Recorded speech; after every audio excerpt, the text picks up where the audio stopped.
बुलाया,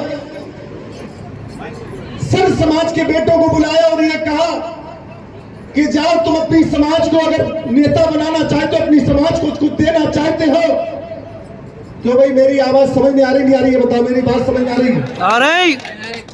अगर बहन जी ने कहा अगर तुम अपनी नेता का नेतृत्व, अपने समाज का नेतृत्व करना चाहते हो, अपनी समाज को कुछ देना चाहते हो तो जाओ, हम दावा करते हैं जिसकी जितनी संख्या भारी होगी उसकी उतनी हिस्सेदारी होगी।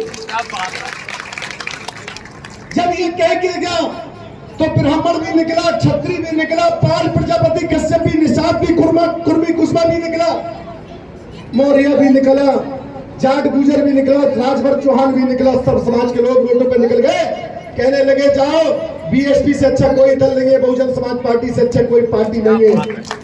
ब्राह्मण भी कहने लगे हमारे साथ आ जाओ, बीएसपी से जुड़ जाओ। ठाकुर भी कहने लगा बीएसपी से जुड़ जाओ। बेस भी कहने लगा बीएसपी से जुड़ जाओ। मुसलमान भी कहने लगा, मुसलमान से भी कह दिया तुम भी आ जाओ, तुम भी जुड़ जाओ, तुम भी अपनी भागीदारी ले लो। मुसलमान भी बात करने लगे, क्या बात है। पाल प्रजापति कश्यप भी बात करने लगा, निषाद भी बात करने लगा, कुर्मी कुशवा भी बात करने लगा। जब सर समाज के लोग बात करने लगे तो 2007 आ गई। देश की मीडिया नहीं कह रही थी कि बीएसपी की सरकार बन रही, देश की मीडिया कोई 60 एमएलए जिता रही थी, कोई 80 एमएलए जिता रही थी, कोई 100 एमएलए जिता रही थी, कोई एक मीडिया 120 एमएलए जिता रही थी, लेकिन कोई ये नहीं कह रहा था कि फुल फ्रेज की सरकार बन रही। लेकिन जब वोटिंग की बात आई, एक एक समाज ने जब वोट दिया तो देश के सबसे बड़े प्रदेश में, उत्तर प्रदेश में बहुजन समाज पार्टी की सरकार फुल फ्रेज की 207 एमएलए जीत गए। जैसे ही 207 एमएलए जीत कर आए, एक स्लोगन निकल कर आया कि अब बीएसपी किसको किसको भागीदारी देगी, बहन जी किसको किसको भागीदारी देंगी। बहन जी ने कहा रुको, मैं जो कहती हूँ वो करती हूँ। बहन जी ने ब्राह्मण के बेटे को बुलाया, कुशवा के बेटे को बुलाया, मुसलमान के बेटे को बुलाया, पाल प्रजापति कश्यप निषाद के बेटे को बुलाया, राजभर चौहान के बेटे को बुलाया, जाट गुजर के बेटे को बुलाया। सबको बुला के कहा कि मैं अगर मुख्यमंत्री बन रही हूं तो तुम भी कैबिनेट मंत्री की शपथ ले लो, तुम भी मंत्री बन जाओ। अरे जब मंत्री बनने की बारी आई, सबने शपथ ली और शपथ मिलते ही सारे लोग लाल बत्ती में घूमने लगे और वो समाज के लोग भी घूमने लगे जिनके तल पर सही कपड़ा नहीं था, पैरों पर सही तरीके से चप्पल और जूता नहीं था, यहां तक फीस भरने की पैसा नहीं था, उनके पैरों पे भी बेहतर तरीके से उनको बैठने की लाल बत्ती मिलने लगी और लाल बत्ती में घूमने लगे। तो ब्राह्मण कहने लगा मेरी सरकार चल रही, ठाकुर कहने लगा मेरी सरकार चल रही, बैस कहने लगा मेरी सरकार चल रही, मुसलमान कहने लगा मेरी सरकार चल रही, पाल प्रजापति कश्यप कहने लगा मेरी सरकार चल रही, जाट गुजर कहने लगा मेरी सरकार चल रही और ब्राह्मण के साथ साथ कुशवा कुर्मी कहने लगा मेरी सरकार चल रही।